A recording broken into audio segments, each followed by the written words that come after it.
Sports has always played a big part in my life. I loved playing football growing up.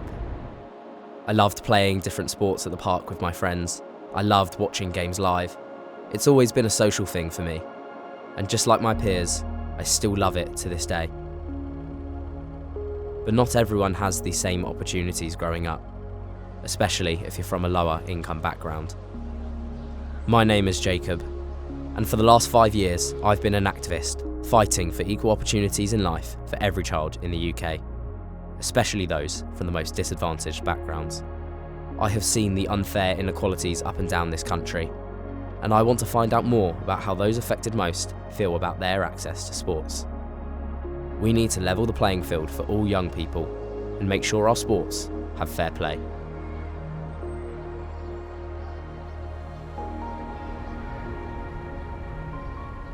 Okay, so we are here in the local town in southwest London, and one of the things that I like to do when I'm sort of with my friends around the area is going and playing tennis. So we're going to go and meet some of my friends at the local park, and we're going to go and play some tennis.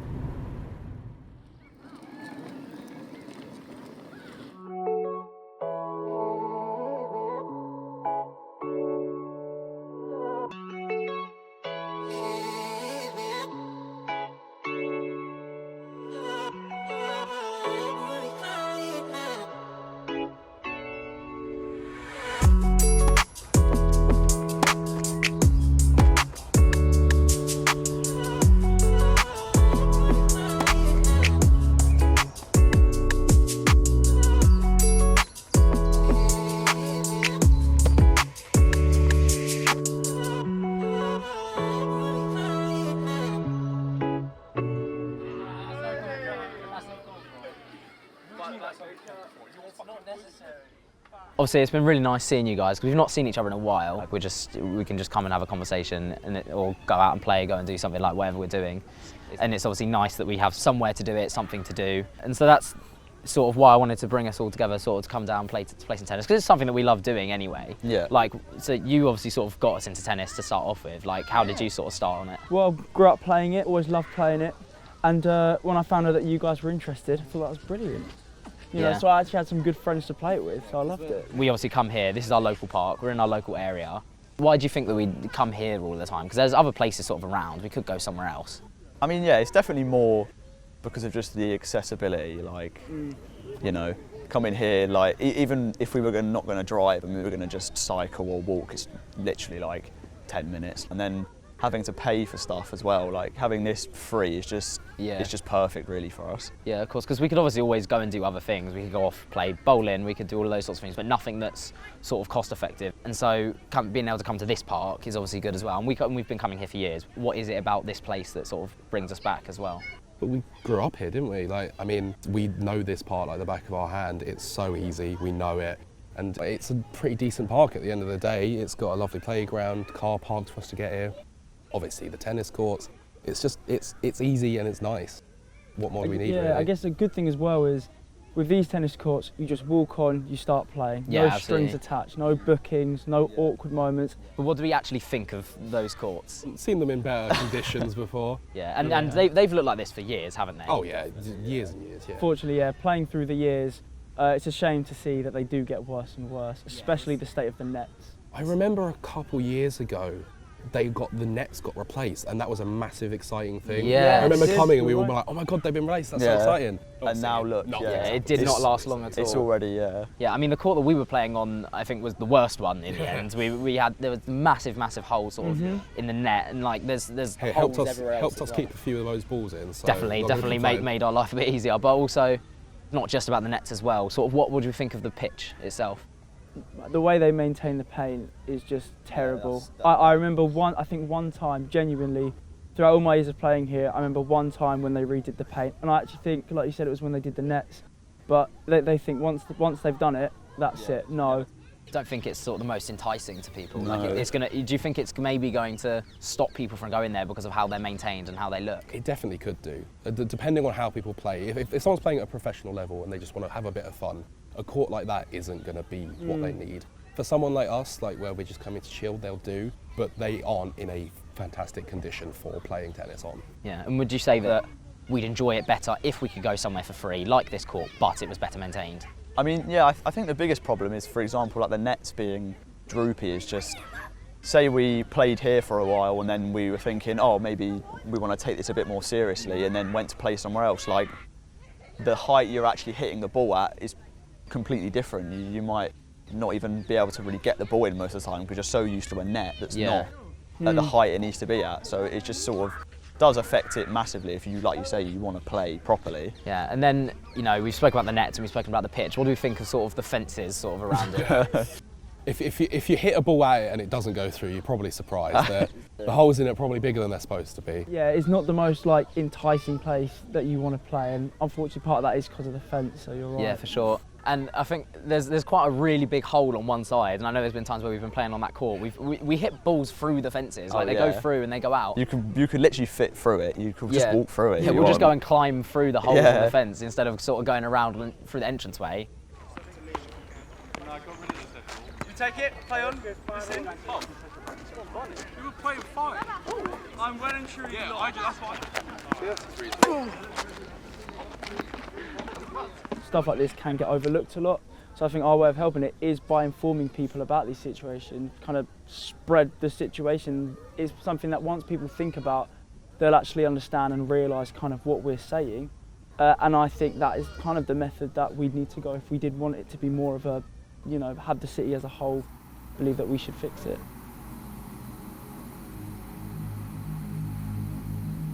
Speaking with Callum, Tommy and Liam helped open my eyes to the way facilities and local areas are a factor in preventing people's access to sports. It isn't fair that their local tennis court isn't in the best condition, whether it was from wear and tear or a lack of maintenance.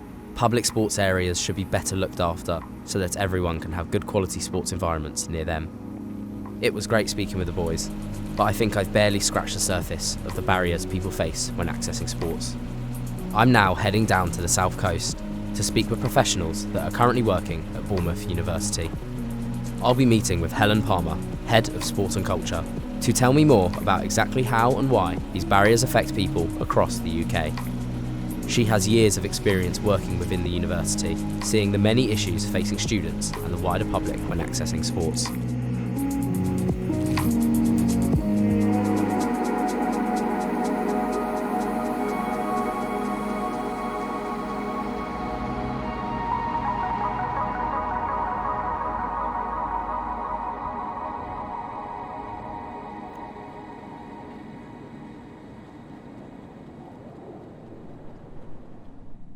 So for me, a barrier to sport is anything that's going to prevent someone doing an activity, physical activity, something that they enjoy.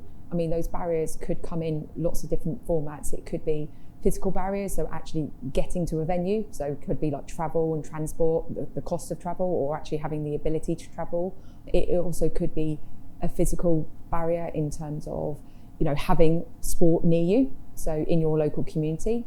But there's also lots of kind of like social barriers as well, and that could be, you know, in terms of mental health, like social anxiety could prevent people from doing activity that they might really want to do. I think, let's be honest, everything has a cost, especially now with the rising cost of living. You know, absolutely from a sports facility point of view, putting on activity does have a cost, and that could be a facility cost in terms of lighting and heating. You know, recently the rising cost of utilities has really put pressure on budgets. Some sports can be really cheap, you know, throw on a pair of trainers and do kind of a local run or a walk.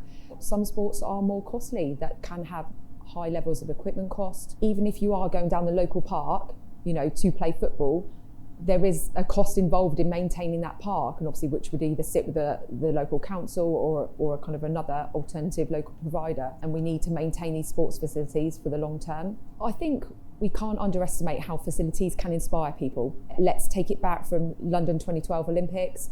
You know, huge amount of investment was put into the local and national and regional infrastructure for sport. I think having those sporting environments in the local community is vital. Kids at school age can be inspired and can see people training, can see those high level athletes, something that they want to aspire to. I guess that needs to be a really direction at a government level about putting the importance of maintaining green spaces, and I think we should be doing that more and protecting our local spaces more. The rising cost of living is really important. We've definitely seen within Sport BU, people are making choices, about, do I have a gym membership? Do I attend this class or activity?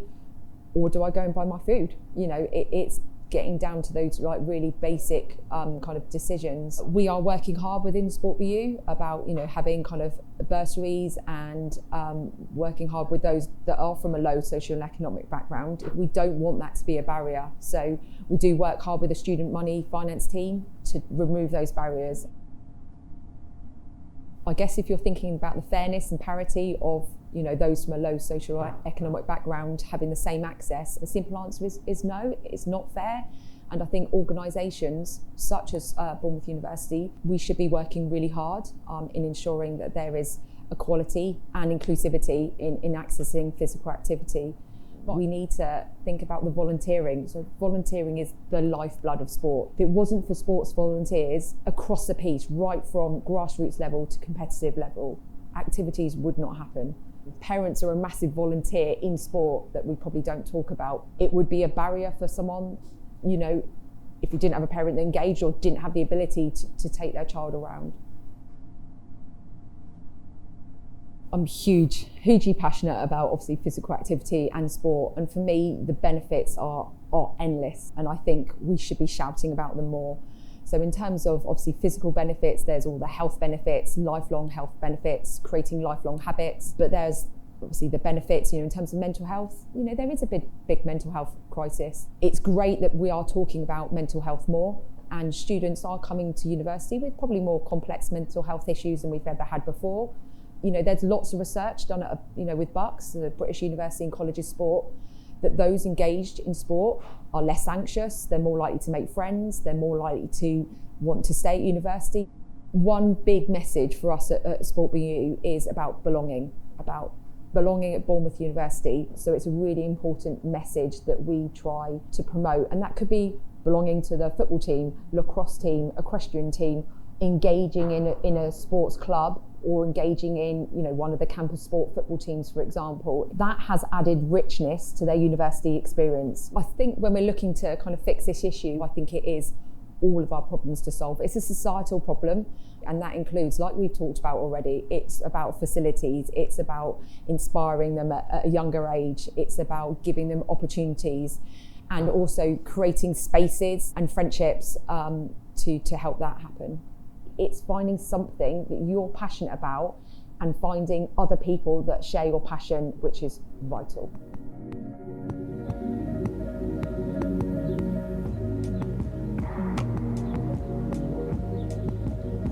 Speaking with Helen has helped me to understand even more about how difficult it is for some people to play sports safely and affordably. There are so many different issues affecting people's access, whether those are physical or mental barriers. Speaking with such experts in this field has been eye-opening.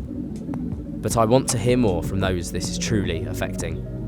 I'm meeting with Harrison to hear his story playing football growing up.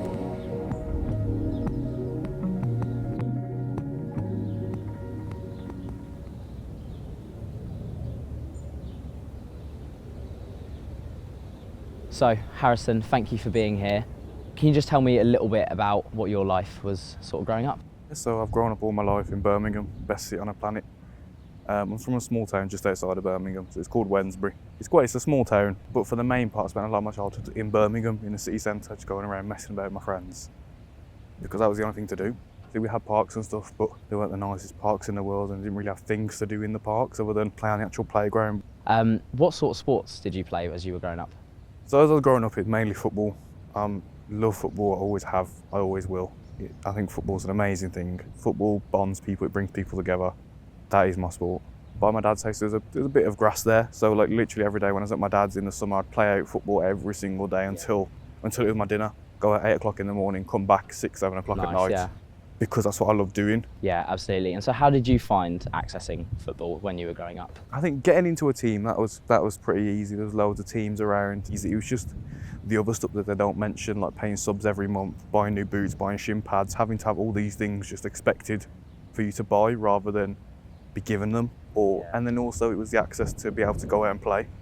Like on so many Sundays, games got called off because of waterlogged pitches, when I just wanted to play football and I couldn't because I didn't have anywhere to train because my home ground was waterlogged. I think because of my background, obviously I said I love Birmingham, but it is a low income area. Like, that's a fact. People do go without in Birmingham, and that's the reality of it. Like, I struggled getting to games because my mum had to work and it was just me and mum at home. Yeah, so you think if you had better access to things, it would have made your life a bit easier, would have made your life better? I think, yeah, if I had the access there, I would have played football so much more than I did. I probably would have played for more teams, gone to more games. Yeah. Like, everyone can have access to football, and it's the level to which you have access to it, because sure. some things are expensive to get into.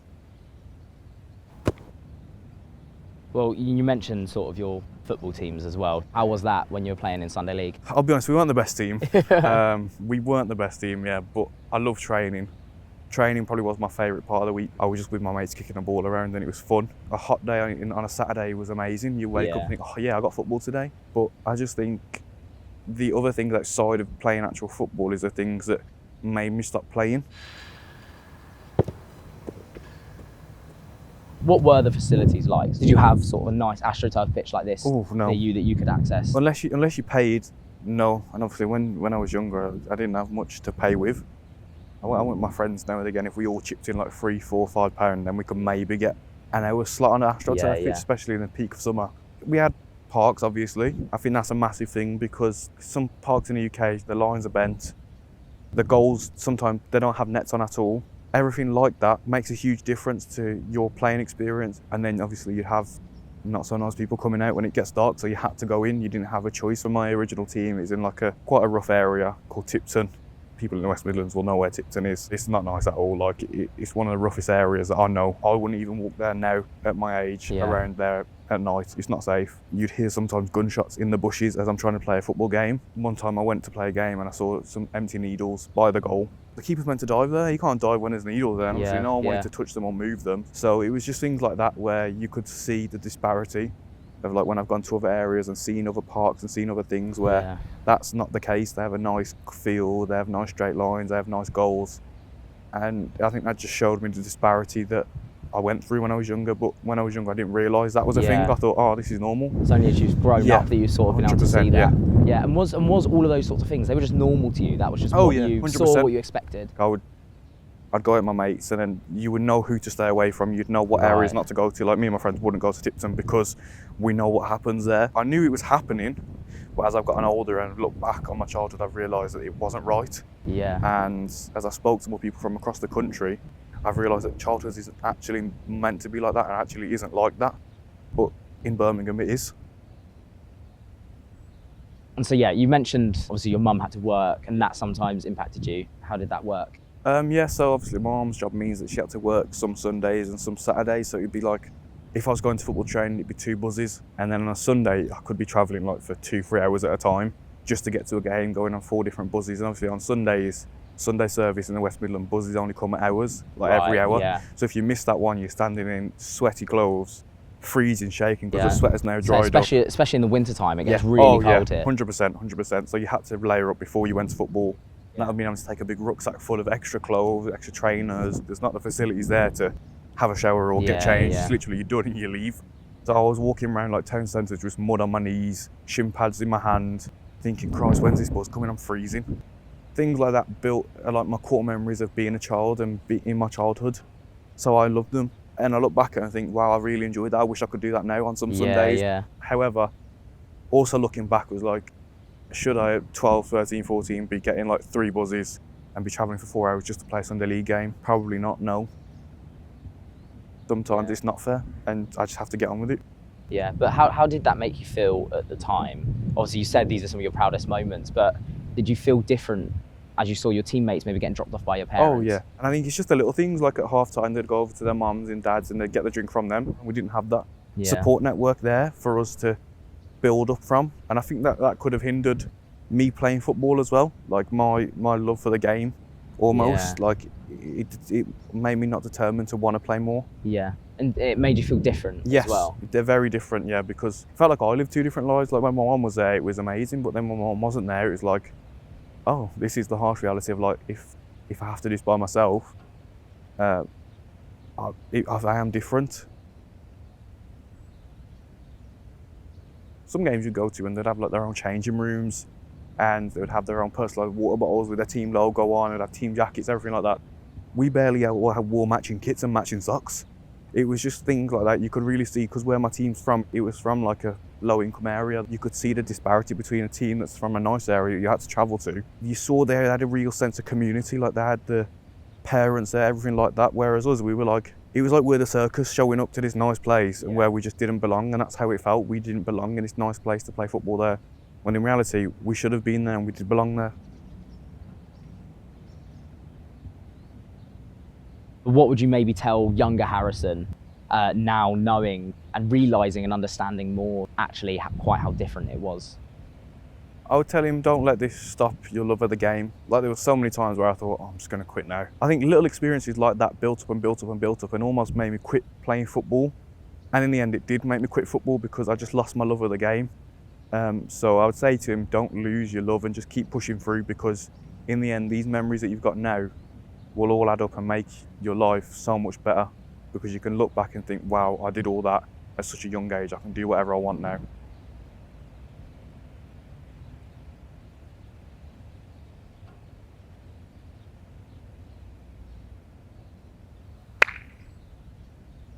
Harrison's experiences were incredibly difficult to hear.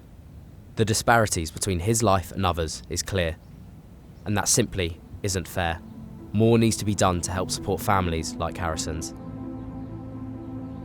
I'm taking one final trip to go and meet two former sports coaches, Andy Boland and Dom Weir, who ran football sessions in the Bournemouth area for the last 20 years.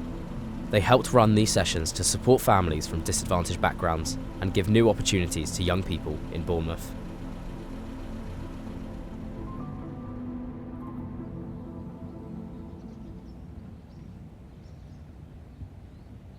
So, Andy, Dom, thank you for being here today. I've heard a little bit about a project that you guys did a few years ago called Project Kickoff. Can you tell me a little bit about that? Yeah, sure. Yeah, so I mean, I actually first got involved through the youth service, and I was put into contact with Dom because at the time I had a bit of a passion for sort of community-based football. But I was new to the area and I didn't really know anyone in the area. So my connections through Dom and what he was doing with the NACRO charity at the time, it was around, you know, younger people that were sort of ex-offenders, getting back into communities, kind of giving them a sense of purpose and so on. We ran community football projects here at Kings Park for a number of years, maybe at the height of it for about 5 years. And we would often host the summer events here. And then in the winter time, we would go to Boscombe Chine Gardens. And, you know, here at Kings Park, you could have up to 80 young people that would take part. Yeah, and so that was obviously all about sort of having people down and getting them playing sports, getting them playing football and getting them all involved. Why these places? Why Kings Park? Why Boscombe Chine Gardens? Yeah, so the project I was working on with Matt Andy was funded through the Football Foundation, who at the time were funding loads and loads of football projects across the country for social inclusion. Like antisocial behaviour was quite high on the agenda at the time across the country. Bournemouth was selected as one of those areas. Boscombe was identified as one of the key demographics for Boscombe and the deprivation of index and all these sorts of statistics. Boscombe always comes up in one of those areas, so you know it was identified that a lot of work needed to be doing. And I guess the other important thing was that it was free for young people to take part. Yeah. Quite often our experiences within communities is that it's nice when you have the funding and you give things for free, but because of the funding aspect of it, what we were able to do was establish an environment where the young people were able to come down, and they were all there for different reasons.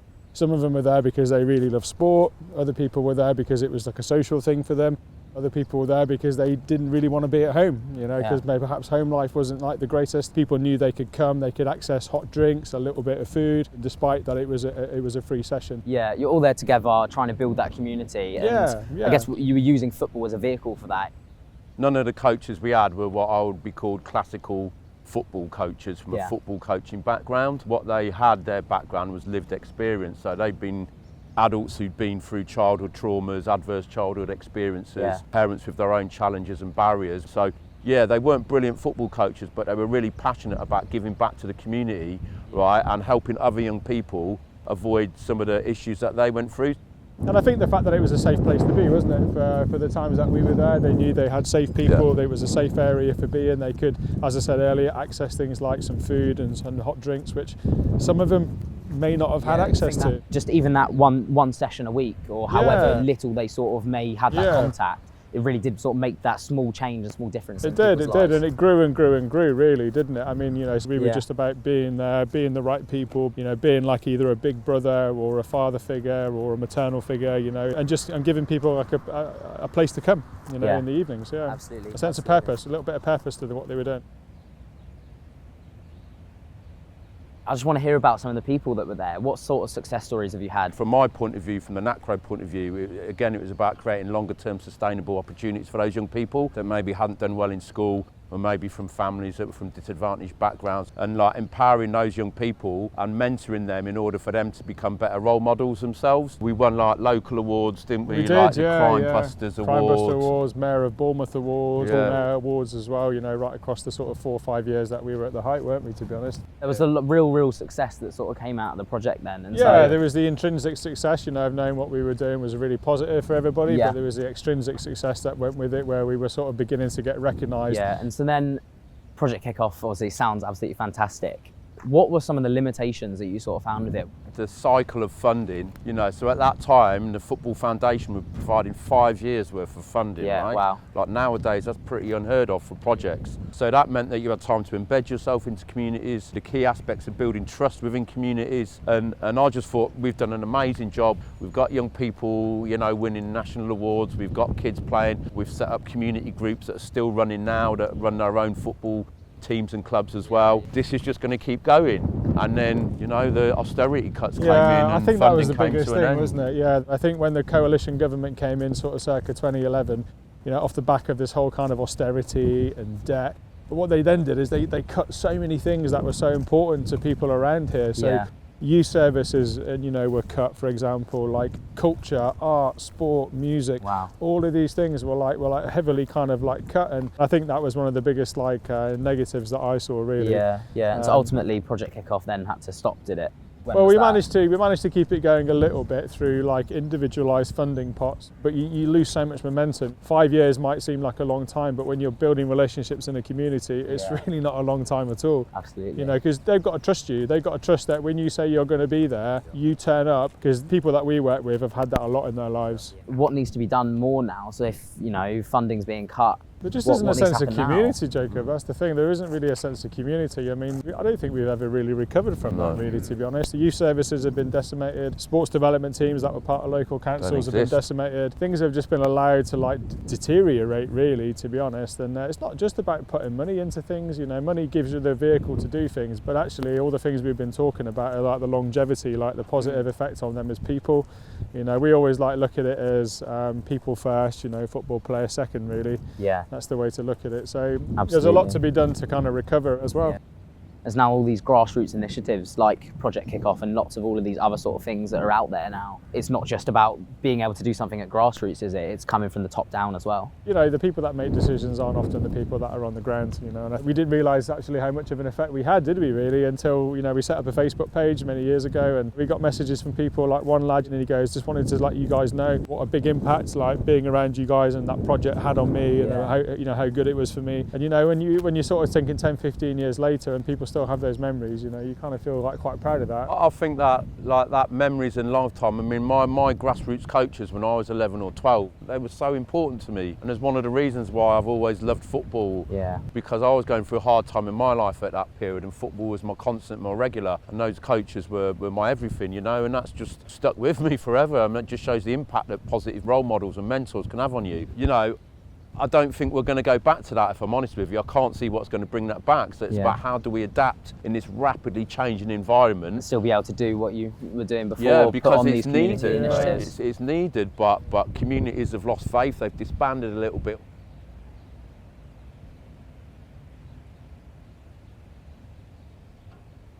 Well, thank you both for your time today. I really appreciate it, and I think your words have been really helpful and really fantastic. So you're welcome. Thank you very much. No worries, really good to nice see you. Yeah, nice to meet you. Thanks for asking us. Of course, absolutely. Cheers, guys.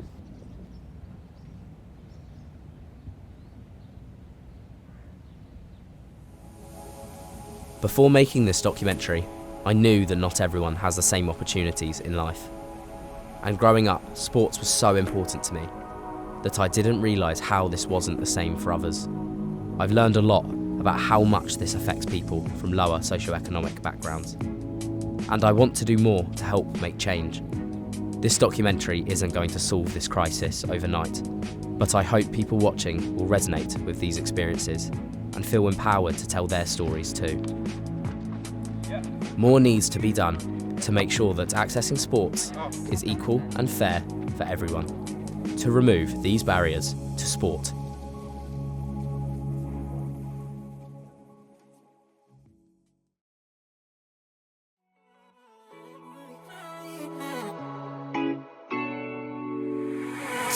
Tell me why I thought it could be you, but now so hard to leave our love behind. You were my right person, wrong time.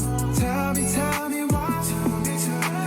You stay on my mind. Can't see yourself with other guys. I was your right person, wrong time. I've been going through it, you remember all the memories we made together.